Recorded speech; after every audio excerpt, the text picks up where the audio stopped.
आप सभी को सादर जय जिनेंद्र। आप देख रहे हैं आपका अपना लोकप्रिय YouTube शांतिनाथ चैनल।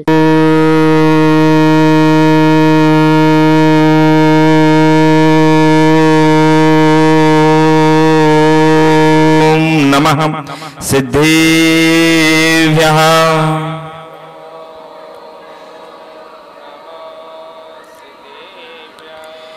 ओम नमः सिद्धेभ्यः।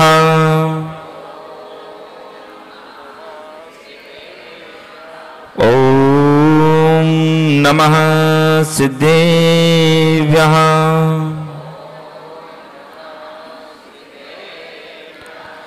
मंगलमय मंगलकरण वीतराग विज्ञान नमो ताहे जाते भय अरिहंतादि महान। बोलो पंच परमेष्टि भगवान की, 24 तीर्थंकर भगवान की, सिद्ध चक्र महामंडल विधान की, श्री पारसनाथ भगवान की, श्री गौतम गुरु गणधर स्वामी की, संत सौम्याचार्य शिक्षण विद्यासागर जी महाराज की, परम पूज्य चर्या सौम्याचार्य विशुद्ध सागर जी महाराज की, जिनवाणी माता की। भव्य आत्माओं, इस अवसर चल रहा है साथी से पुण्य का जब उदय आता है तब पंच कल्याणक महोत्सव, सिद्ध चक्र महामंडल विधान या किसी भी विधान में या विशेष रूप से माता पिता बनना, सौधर्मिंद्र बनना और किसी मंदिर में जिन मंदिर की स्थापना करना, वेदी बनाना, शिखर बनाना, अष्टप्रातिहार आदि सिंहासन आदि विराजमान करना, पुण्यानुबंधी पुण्य साथी से पुण्य का जब उदय होता है तब ये सब करने के भाव आते हैं। और जो करता है वो अच्छा कर रहे हैं, थोड़ा हम भी सहयोग करें। सुबह हमारे सुकमाल भैया कह रहे थे कि हमें किसी का सहयोग नहीं चाहिए, परंतु सब लोग कह रहे थे हम तो सहयोग करेंगे ही करेंगे। उनके पुण्य की जो गंगा बह रही है उस गंगा को आप बांध नहीं सकते, और गंगा के ऊपर अगर हम बांध भी बांधते हैं तो वो कहीं न कहीं से रास्ता बना ही लेती है, हमें पानी छोड़ना ही पड़ेगा, उसे बांध नहीं सकते। गंगोत्री से इतनी सी गंगा निकलती है। अब इलाहाबाद में देखेंगे, पटना में देखेंगे, बनारस में देखेंगे तो विशाल वह रूप धारण कर लेती है। आज वही है, गंगोत्री के रूप में आपने इस गंगा को बहाया और आप देख रहे हैं कि गंगा कितनी विशाल हो गई है। तो अब यहां पर एक सुकमाल, एक संजय, एक अनिल नहीं है, सब सुकमालमय हो गए, सब यजमान हो गए, सब उस गंगा की बूंदों में समाहित हो गए हैं। और आखिरी में जाकर के जितनी भी नदियां हैं समुद्रों में जाकर के मिल जाती हैं और वहां तो सब एक हो जाते हैं। हम सब निगोद से निकलते हैं, नाना पर्यायों को धारण करते हुए मनुष्य और देवगति, फिर पुनः मनुष्य बनकर के मुनि आदि बनकर के जो अनंत अनंत सिद्ध भगवंत है वहां जाकर के सबको विलीन हो जाना है। मोक्ष मार्ग एक है। आदिनाथ भगवान ने जो प्रणाम किए थे वही प्रणाम भगवान महावीर स्वामी ने किए हैं। जब आप सिद्धांत की भाषा में समझेंगे, जब जब जीवी करण लब्धि को प्राप्त होता है तो वहां एक ही परिणाम होता है, वहां एकत्व नजर आता है। अनंत काल पहले जितने भी सिद्ध हो गए हैं उन्होंने जैसा परिणाम किया था, वर्तमान में जो सिद्ध हो रहा है वहां उसका परिणाम वैसा ही मैच होता है, और आगे जितने होंगे वहां पर भी वो परिणाम मैच होता है। अलग अलग परिणाम से कोई भी सिद्ध नहीं होता है। सिद्ध बनने का एक ही परिणाम है, दूसरा कोई हो ही नहीं सकता। आप कितना भी कहते रहो इनसे मेरा मन नहीं मिलता है, इनसे मेरी विचारधारा नहीं मिलती है, उनसे हमारी विचारधारा नहीं मिलती है, परंतु ध्यान रखना जब आपको सिद्ध जाना होगा तब आपको एक से नहीं, दो से नहीं, भूतकाल में जो अनंत सिद्ध हो चुके हैं उनसे भी विचारधारा मिलाना पड़ेगी, और भविष्य में जो अनंत सिद्ध होंगे उनसे भी आपकी विचारधारा मिलना चाहिए। और आपके साथ जिस समय जितने भी सिद्ध जा रहे हैं, अगर असंख्यात आत्माएं एक साथ बैठी हुई तपस्या में और सिद्ध जा रहे हैं, उनके भी विचार एक होना चाहिए, एक होंगे तभी जाएंगे। आप कितना भी कहते रहें मेरी देवरानी से नहीं पड़ती है, मेरी जेठानी से नहीं पटती है, लेकिन ध्यान रखना मोक्ष जाने के लिए आपको एक ही विचार करना होगा। सिद्धांत को जब पढ़ेंगे ये चीजें आपको समझ में आएगी कि कहीं ना कहीं एक स्थान ऐसा है, एक विचार ऐसा है जो सबको एक सा ही करना पड़ता है। ये सिद्ध चक्र महामंडल विधान चल रहा है, साथ ही साथ पुण्य के उदय से हम भी इसमें सम्मिलित हैं, हम भी आनंद ले रहे हैं।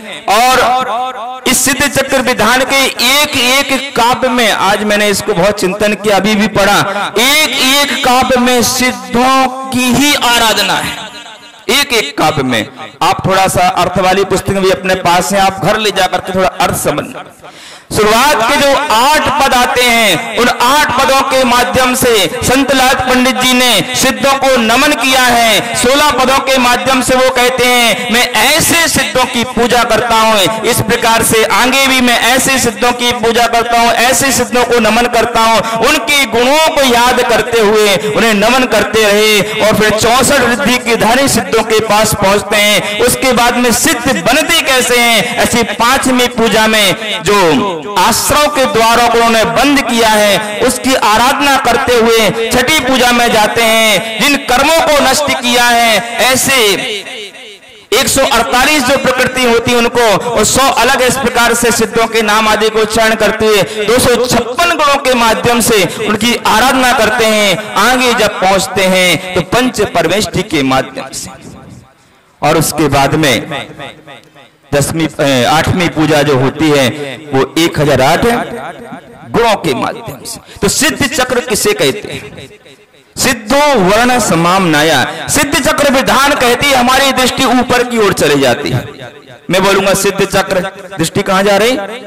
ऊपर कोई एक सिद्धालय है, निराकार रूप से कोई आत्माएं वहां विराजमान है, हमें दिख नहीं रही हैं, परंतु मंदिर में एक निराकार, कभी आपने प्रतिमा देखी होगी पीछे कांच लगा रहता है, तो वही एक भावना से आ जाती, शायद सिद्ध ऐसे होते होंगे, या चित्र में अपन बना देते हैं सिद्धों की आकृति, तो ऐसा लगता कि सिद्धालय नाम की कोई जगह है, वहां सिद्ध भगवान बैठे हैं और उनकी आराधना करने के लिए हम यहाँ पर बैठे हैं। यही अर्थ सिद्ध चक्र महामंडल विधान का नहीं है। सिद्ध चक्र महामंडल विधान कहती है, सिद्ध चक्र शब्द कहती, सिद्ध का अर्थ होता है सिद्धो वर्ण समामनाया। कातंत्र नाम की एक व्याकरण है, और इस व्याकरण में इस सिद्ध चक्र की बहुत अच्छी व्युत्पत्ति वहां पर दी है। सिद्धो वर्ण समामनाया, वर्णों का समुदाय अनादिकाल से सिद्ध है, अनादिकाल से सिद्ध है, और उन वर्णों को समाहित कर करके जो भी ज्ञानी जन होते हैं, विद्वान होते हैं, कवि होते हैं, उसमें ग्रंथों की रचना करते हैं, पूजाओं की रचना करते हैं, उसकी आराधना करते हैं। तो सिद्ध चक्र महामंडल विधान में जब एक एक पदों को आप समझते हैं, ऐसा एक भी कोई पद नहीं है जो अनादिकाल से सिद्ध ना हो। बतलाइए, आप बतला सकते हैं साधु परमेष्टि कब बनना प्रारंभ हुए थे? वो कौन सी तारीख है जब पहला साधु बना था कोई? अनादि से है, अनंत काल तक बनते रहेंगे। तो सिद्धो वर्ण समामनाया। उपाध्याय, पहले उपाध्याय कौन बने थे? पहले आचार्य कौन बने थे? अरे पंच परमेष्टि अनादि काल से हैं, वर्तमान में भी विधि क्षेत्र में है और अनंत काल तक रहेंगे, वो सिद्ध हैं।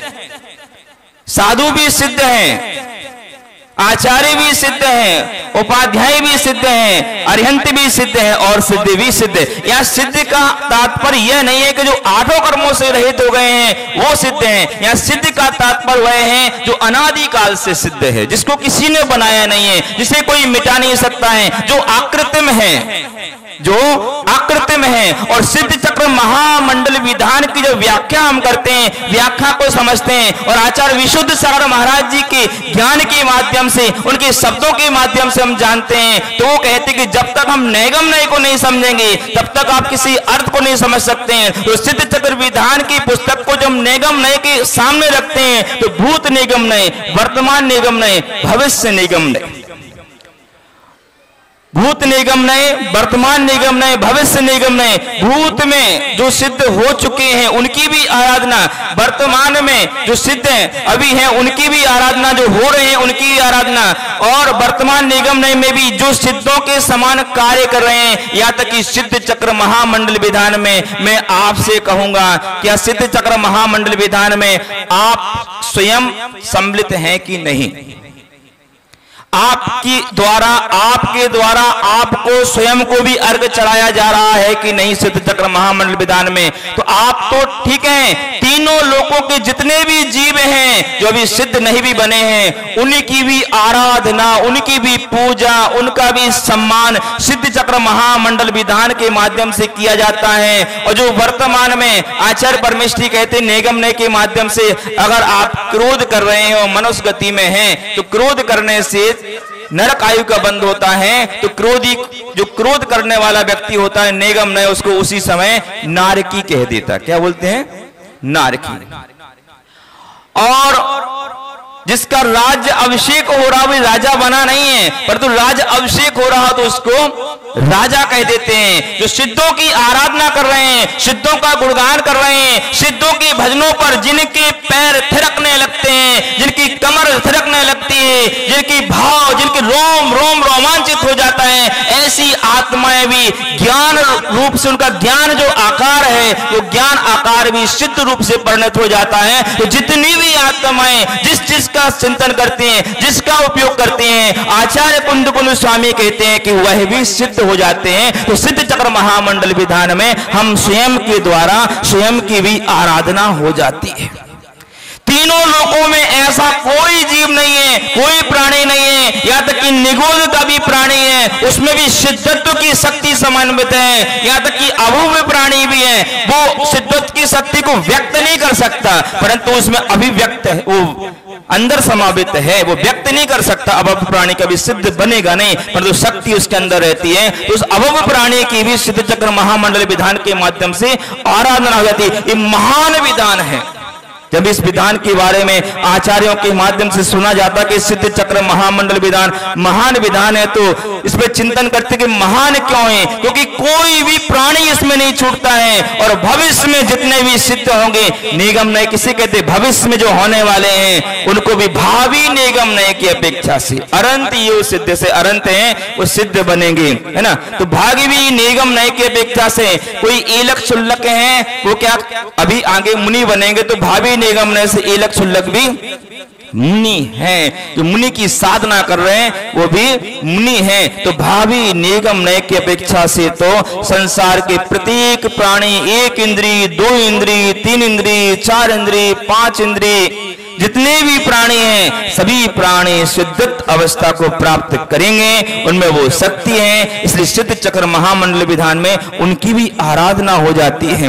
मैं तो कहता हूं कि 1 नहीं, 2 नहीं, करोड़ों, हजारों, अरबों, खरबों जितने भी काम आपके हो, और कहीं अगर सिद्ध चक्र महामंडल विधान हो रहा हो, समय आपके पास अधिक हो ना हो, कम से कम इतना समय जरूर आपको सिद्ध चक्र महामंडल विधान में आपको जरूर निकालना चाहिए कि एक पूजा सिद्ध चक्र महामंडल विधान की आपको कर, कितना भी आपको जरूरी कहीं भी जाना हो, सिद्ध चक्र विधान अगर आपके आस पास है 10-15 किलोमीटर के अंदर में भी हो रहा है, जहां आप 10-5 मिनट में, आधे घंटे में गाड़ी से जा सकते हो, एक पूजा करके सिद्ध चक्र महामंडल जो यहाँ पर रचा गया है उसे प्रणाम करके 3 परिक्रमा करके 1 दीपक आदि लगा करके आपको जाना चाहिए। इससे बड़ी आराधना और पूजा तो मनुष्य जीवन में हो ही नहीं सकती। हमारे कमल कुमार कमलांकुर जी पंडित जी जो पूरे भारत देश में आनंद ही आनंद देते हैं, और राम कुमार जी इनकी जोड़ी मिल जाती है तो वह आनंद आता है।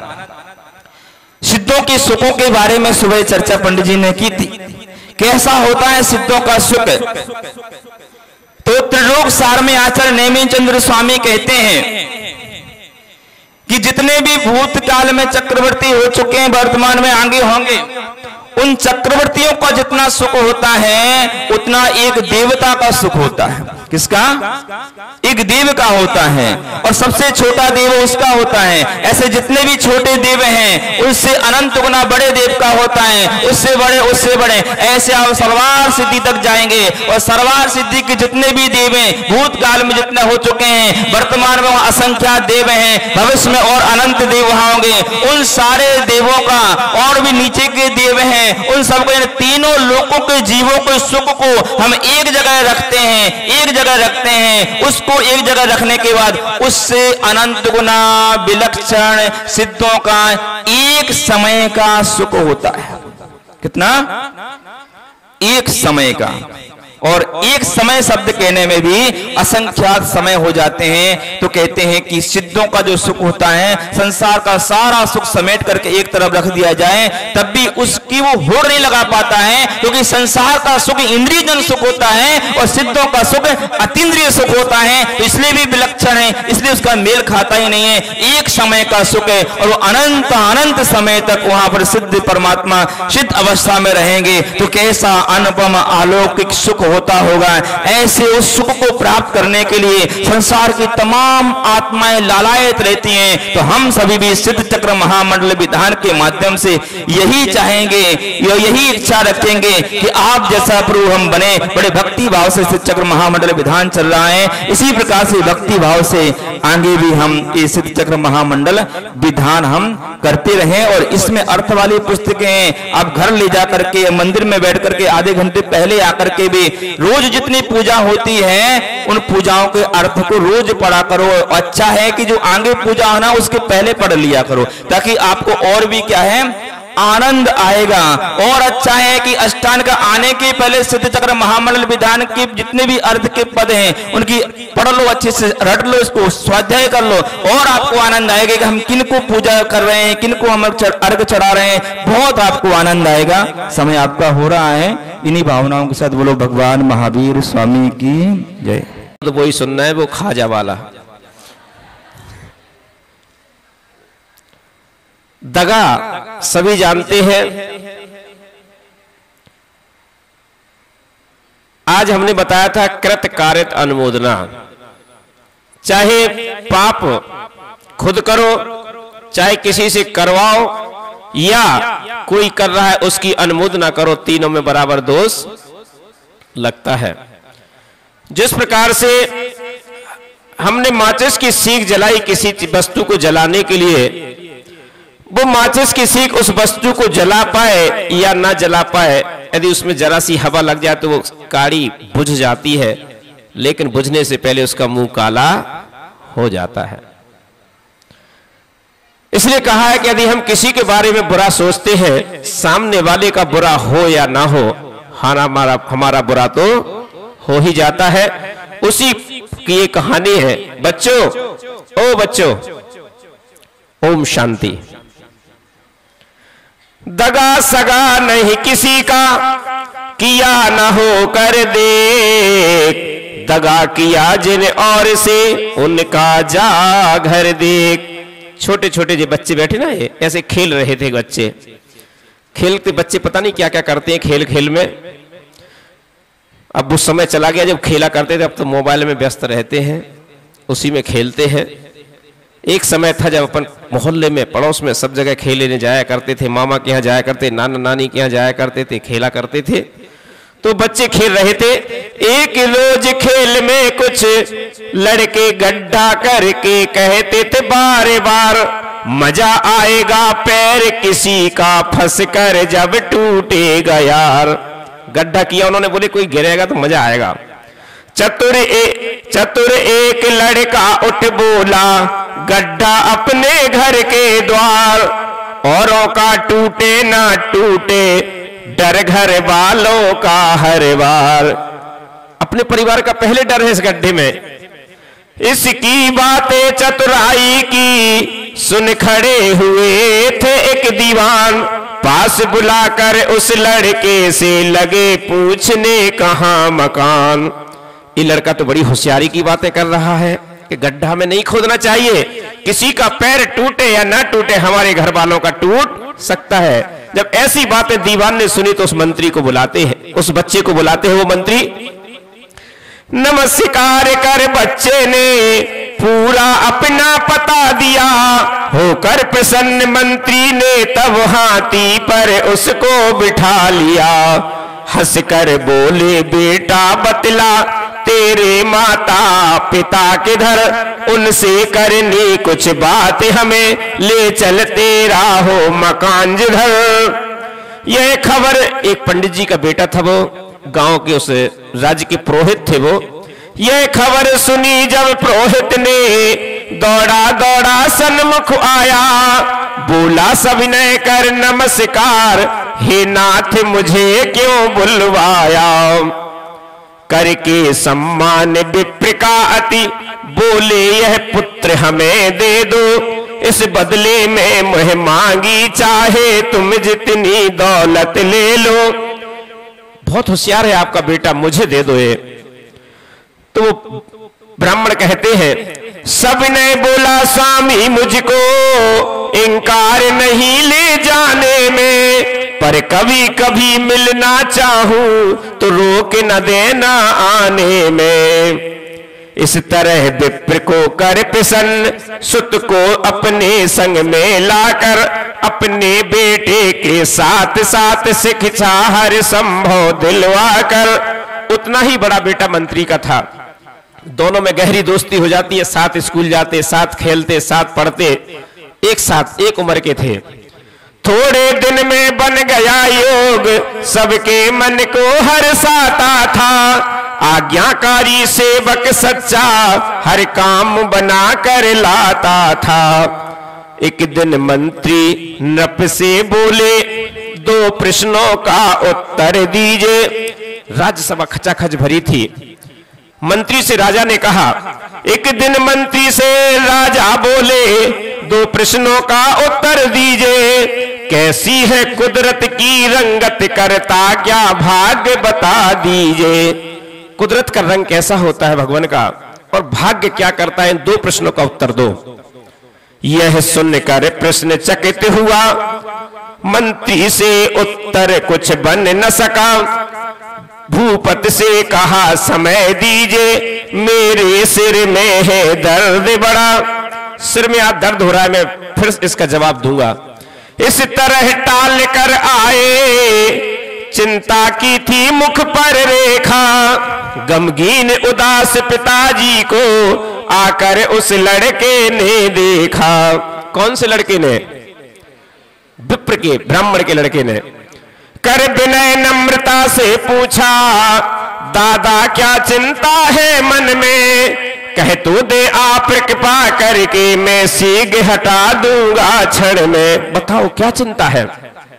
हर बार पूछने पर बोले दो प्रश्न भूप ने कर डाले, इसका उत्तर मैं दे न सका, पढ़ रहे मेरी जाके लाले। सुन करके दोनों प्रश्न हंसा, बोला तुम यह कह दो जाकर, इन छोटे मोटे प्रश्नों का उत्तर देगा बेटा आकर। मेरा बेटा देगा इन प्रश्नों का उत्तर, छोटे मोटे प्रश्न का उत्तर मैं नहीं देता। दादा इन प्रश्नों का उत्तर किंचित भी कठिन न पाता हूं, करके जलपान चलो जल्दी, तब तक मैं पीछे आता हूं। जैसे ही मंत्री पहुंचे दरबार में, दरबार गए होकर प्रसन्न, राजा ने झट पूछा आकर, होकर निशंक मंत्री बोले उत्तर देगा बेटा आकर। राजा ने कहा प्रश्न का क्या उत्तर है? बोले इन प्रश्नों का उत्तर मेरा बेटा आ रहा है वो देगा। इतने में ही सबने देखा, लड़का भागा भागा आया। राजा बोले बेटा मेरी बातों का क्या उत्तर लाया। ले बता, पहला प्रश्न, ले बता रंग कुदरत का क्या, फौरन गुलदस्ता पेश किया। सब रंग के फूल इकट्ठे थे, भूपत ने मन में समझ लिया। समझ जाता है राजा। दूसरा प्रश्न, अब बता भाग्य क्या करता है, बोला डर मुझे बताने में। हाँ 3 वचन मुझको दे दे तो उजर नहीं समझाने में। यदि कोई गुस्ताखी कर दो क्षमा कर देना, मैं इस प्रश्न का भी जवाब देता हूं। राजा बोले तेरे कसूर सब माफ किए इस अवसर पर, फिर क्या था मुकुट उतारा और रख लिया उसे अपने सिर पर। राजा का मुकुट उतार के अपने सिर पर रख लेता है। लख कर ये दृश्य चिकित थे, कहता है आज से राजा मैं हूं। एक क्षण में भाग्य बदल गया। बोले भाग्य ये करता है। लख कर ये दृश्य चकित थे सब, जाने अब क्या होना है। पर राजा बोले बेटा भविष्य में तुझको मंत्री होना है। यह सुनी घोषणा मंत्री ने तो सारा साहस टूट गया। यह हक था मेरे बेटे का, पर हाय मुकद्दर फूट गया। ये तो मेरे बेटे का हक था, इसने छीन लिया हक। अब तो यह मेरा दुश्मन है, जल्दी से जल्दी मरवा दो। मंत्री की कुर्सी पर बेटे को मैं जीते जी चढ़वा दो। इसको अब मारना पड़ेगा। इस तरह किए खोटे विचार, क्रोधित होकर घर पर आया। कुछ दूरी पर था भाड़ बुला, भणभूजे को यो समझाया। मूंगफली चने आदि सीखते हैं, उसको भड़भूजा बोलते हैं। भाड़ होते हैं, बड़े बड़े अग्नि जलती है उसमें। भड़भूजे से कहता है मंत्री, मैं भेजूंगा एक लड़के को, तुम उसे भाड़ में दे देना। उसके बदले में मुझे मांगी दौलत तुम मुझसे ले लेना। भड़भूजा कहता हे नाथ क्षमा कर दे मुझको, ये पाप न हरगिज कर सकता। मंत्री बोले करना होगा, वरना जिंदा नहीं रह सकता। मंत्री की देखी आंख चढ़ी, भड़भूजे का दिल घबराया। जबरन यह पाप कराता है, तो क्यों छोड़ूं इसकी माया। मैं ही मर जाऊंगा, क्या करूंगा फिर। मंत्री घर जाकर लड़के से बोले जा चना भुजा ला दो। मुझको जुखाम हो गया जरा, बेटा तुम तबीयत बहला दो। आज्ञा पाते ही चला राह में, मिला उधर छोटा भाई। जो दूसरा भाई था वो खेल रहा था वहां पर, जो जाता है रास्ते में। आज्ञा पाते ही चला राह में, मिला उधर छोटा भाई। छोटा भाई कहता है आओ दादा लो गेंद जरा, थक गया हार सन्मुख आई। मैं हार रहा हूं, तुम खेलो दादा। बोला भाई तुम हारो या जीतो, इस समय नहीं मैं आऊंगा। जब तक कि चना भुजा करके दादा को ना दे आऊंगा। भाई तुम खेलो गेंद इधर, मैं चना भुजाने जाता हूँ। तुमसे पहले दादाजी को लो झटपट देकर आता हूँ। खुद लड़का कहता मैं जा रहा हूँ पुरोहित का। जब रन ले चना चला जल्दी, अपने भाई का हाथ झटक। बिन सोचे समझे भणभूजे ने उठा भाड़ में दिया पटक। मंत्री ने, और जैसे ये चना लेकर के पहुंचता है पुरोहित का लड़का, मंत्री ने यह लड़का देखा, घबरा कर बोला चना किधर। बोला क्या भुनवा कर अब तक भाई आया है नहीं इधर। अब हाय हाय करके भागे, तब तक तो काम तमाम हुआ। दुनिया में वह खुद गिरता है, जो खोदे पर के लिए कुआं। सर पटक पटक दोनों प्राणी, हर गली गली हर द्वार द्वार। कहते फिरते थे यही न करना भूल किसी से दगाया। इसलिए किसी कभी जीवन में किसी के साथ दगा नहीं करना चाहिए। बोले जिनवाणी माता की। चैनल को अभी सब्सक्राइब करें व इस वीडियो को लाइक कमेंट व शेयर अवश्य करें।